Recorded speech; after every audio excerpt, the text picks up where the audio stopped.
지금 이제 여러분 정부가 지출하는 가운데 법에 의해서 무조건 써야 되는 정부의 예산 가운데 법에 의해서 무조건 나가야 되는 돈이 있고 정부가 그래도 뭐에 쓸지 판단해서 정할 수 있는 예산이 있는데 이게 지금 내년도의 경우에 의무 지출이 53% 그러니까 50%를 절반이 넘는다고 합니다.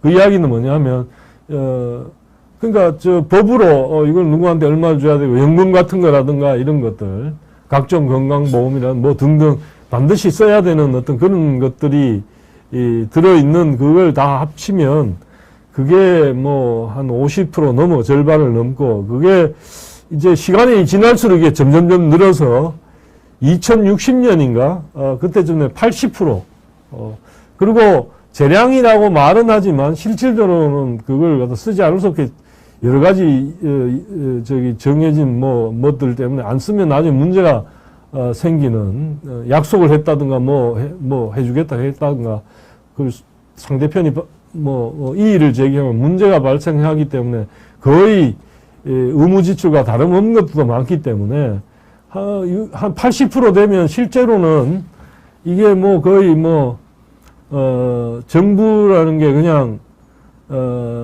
예산을 세우지만 그냥 법에 따라 집행하는 거고 다른 정책 예산에 수반되는 정책은 전혀 할 수 없는 그런 상태로 간다고 합니다. 이렇게 경직화되면 이게 이제 문제가 많은 거 줄일 여지도 없는 거죠.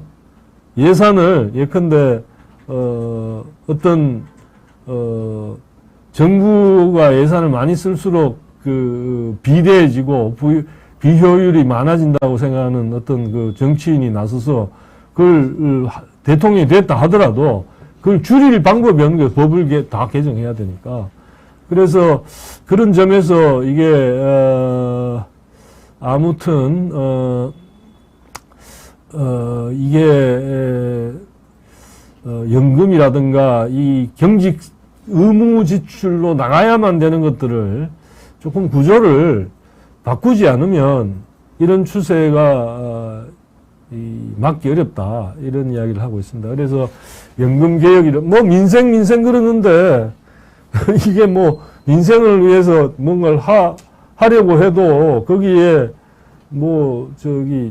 다 법적으로 지적하고 쓸 돈이 아무것도 없는데 그렇다고 해갖고 그냥 국채 발행해갖고 여러분 아시다시피 이번에 코로나 19인가 그런 것 때문에 경기 침체될까봐 돈 많이 풀어갖고 썼는데 어때요?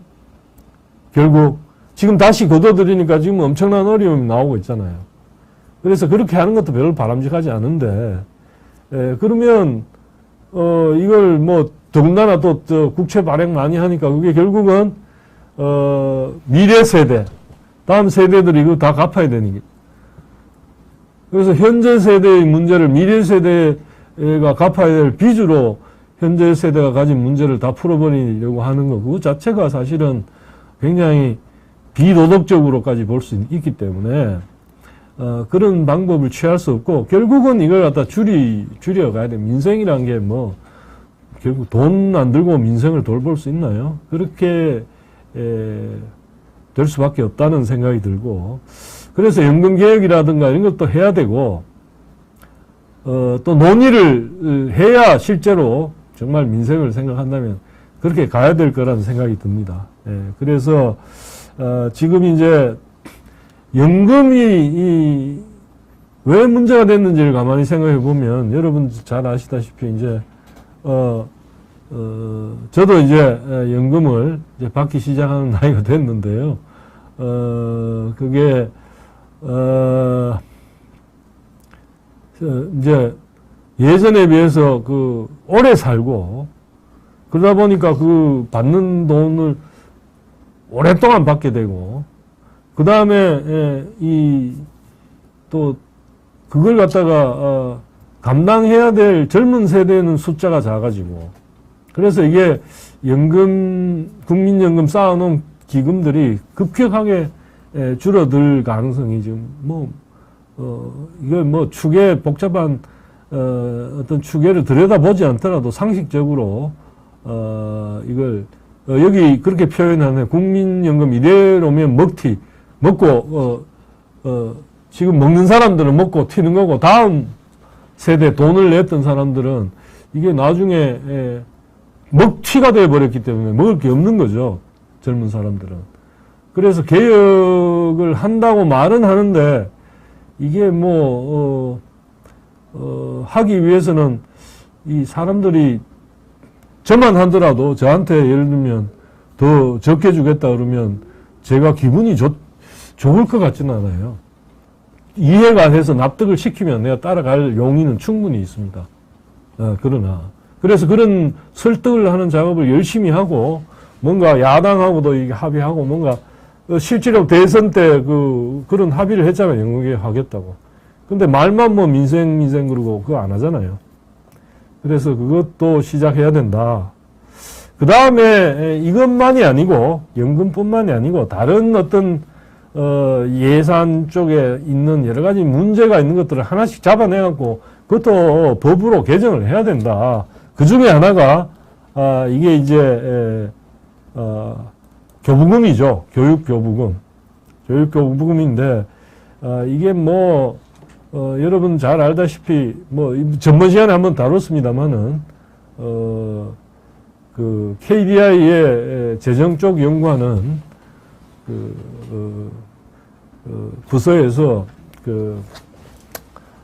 보고서도 내고 신문에도 나오고 했습니다만은 이것도 교육 교부금을 이란 게 국세 20점 몇 프로인가 그걸 갖다가 지금 떼서 교육 교부금으로 쓰도록 돼 있는데 사실 다른 나라에 비해서 우리나라 교육 투자를 어마어마하게 하는 셈이죠.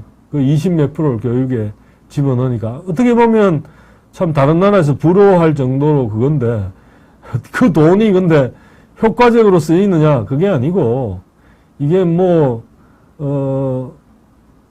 학교 노후 학교 이런 거 하는데 이게 폐교될 그런 학교뿐만 아니라 그런데도 교사도 늘리고 행정 지원도 늘리고 그래서 애들이 정말 교육을 질 좋은 교육을 받아 가지고 앞으로 인적 자본이 아주 훌륭해져서 엄청난 창의적인 걸 갖다 발휘하고는 어떤 그런 훌륭한 어떤 말하는 자질을 갖추도록 도와주는 거라면 좀 의미가 있을지 모르겠지만 그런 게 교육이 그 정도로까지 되고 있다고는 그 교육 쪽에 있는 분들이 아마 그렇게 얘기를 자신 있게 못할 겁니다.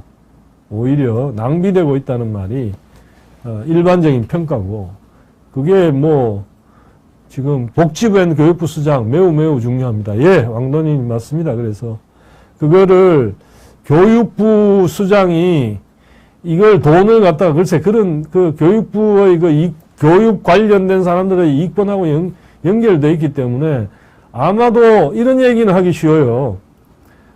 교육 교부금으로 되어 있는 예산은 건들지 말고 그걸 갖다가 대학 교육계도 좀 쓸 수 있도록 하자. 대학 엉망이니까. 근데 그렇게 되면 사실은 문 닫아야 될 대학이 생존하게 될 가능성도 있고, 그래서 그걸 원래 이제 그런 식으로 20 몇 프로를 하게 된 이유를 이렇게 알아봤더니, 그게 이제, 여러분들 기억하시겠지만, 1950년 이제 6.25 전쟁이 일어나고, 북의 남침에 의해서 그게 53년 휴전이 되고 난 다음에 전쟁을 겪은 세대들은, 애를 많이 낳는 경향이 있습니다. 그래서 그때 나온 베이비붐 세대가 이제 저도 그 중에 포함되는데, 그래서 제가, 지금의 국민학교 다닐 때는 오전 오후반도 있었고, 그 다음에 학교 교실이 모자라 우리가 그때 60 몇 명인가 그랬어요. 그런데도 오전 오후반이 있었으니까 13반까지 한 학년에 13반까지 있었고 제가 다닌 그때는 국민학교라 그랬고 지금 초등학교는 그 정도가 됐습니다. 그러다 보니까 어떤 교육에 들어갈 재원이 필요하다 보니까 그 당시에 그래서 교육 교부금이라는 걸 만들어서 그 세금의 몇 프로는 무조건 교육 쪽에 투자를 하도록 그렇게 했는데 왕도님이 교육부 예산 100조 넘습니다. 예. 그러니까 그거에다가 교육부에다가 다 집어넣었는데 지금은 상황이 어떻습니까? 애를 낳지 않아 가지고 폐교 위기에 있는 그런 학교도 많고 또 숫자가 지금 엄청나게 줄어들고 있지 않습니까? 그러니까 이런 상황인데 이게 무조건 연금은 개혁해야 된다는 거에 대해서 동의를 하면서 교육 쪽에 있는 사람들이 노인들은 양보를 하라 그렇게 말하면서 교육 연금 올해서 그렇게 얘기하면서 교육 쪽은 손 내면 안 된다 그런 얘기를 하면 안 되죠. 저는 그렇게 생각합니다. 그래서 이런 것들도 하나하나 걷어내야 된다. 정말. 그리고 근본적인 교육이 정말 잘 되기 위해서는 어떻게 돼야 될까? 근본적인 그 성찰이 필요하고 전번에 고종문 박사를 여기 와서 한번 얘기를 같이 하면서 그런 얘기를 했는데 저는 그게 굉장히 의미가 있다 생각합니다. 예컨대 삼성에서 소프트웨어 교육을 좀 했더니 그 과정을 만들었더니 엄청난 사람들이 몰려왔고 그걸 이수한 친구들이 다른 기업들에도 쉽게 취업을 하더라. 그 이야기는 뭡니까? 기업 일선에서 나름대로 취업에 필요한 이런 걸 갖춰야 된다는 생각은 기업들이 굉장히 많이 할 거고 그럼 기업들이라고 해가지고 그런 교육을 위한 어떤 지금 자기들의 경험을 바탕으로 한 그런 걸 갖다 개설해서 좀 사람들한테 알리고 그러면 또 학부모나 그 교육을 받는 사람들 그 사람들이 잘해줄 거라 필요한 걸 내가 여기서 받으면 취업도 잘 되고 뭔가 그럴 거라는 예상을 하고 있고 실제로 그게 잘 되고 있다는 걸 우리가 알잖아요. 그럼에도 불구하고 그런 교육이 지금 되고 있습니까? 그런데 전혀 없잖아요. 어쩌다가 한번 가물에 콩 나듯이 되는 거지. 그게 일반적으로 더 나은 교육을 하기 위한 노력이 이루어지고 거기에 맞는 지금 시대에 맞고 그 변화에 맞는 그런 것들을 해줄 수 있도록 그 변화가 되고 있나요? 더 경쟁적으로 그렇게 하고 있는 그게 아니고 오히려 돈이 폐교 직전에 있는 학교에 교사가 배정되고 거기에 돈이 배정되고 애들은 없는데 애들보다 교사와 행정 직원의 숫자가 더 많고 학생들보다 그거는 말이 안 되는 거라고 생각합니다. 그래서 실태 조사를 한꺼번에 다 해서 정말 어떻게 하는 게 국민의 세금을 참 효과적으로 아껴 가치 있는 곳에 제대로 쓰는 건가를 갖다가 따져야 됩니다. 그건 당연한 겁니다. 그리고 윤석열 정부가 시장경제를 바로 세운다는 이야기를 했는데 그 속에 바로 세운다는 의미 속에 그런 게 깔려 있습니다. 정부의 예산을 낭비되어 있는 게 아니라 제대로 잘 쓰게 하고 민간이 있었을 때에 비해서 뒤떨어지지 않도록 더 잘 쓰게 해야 그게 이제 시장 경제에 맞는 거죠. 그래서 그걸 다 따져봐야 되는데 만약에 그렇게 쓸 자신이 없는 것들은 컷해가지고 다 민간한테 돌려줘야죠. 다시 줄여서. 시장 경제를 잘 활용한다는 건 그런 의미가 있습니다.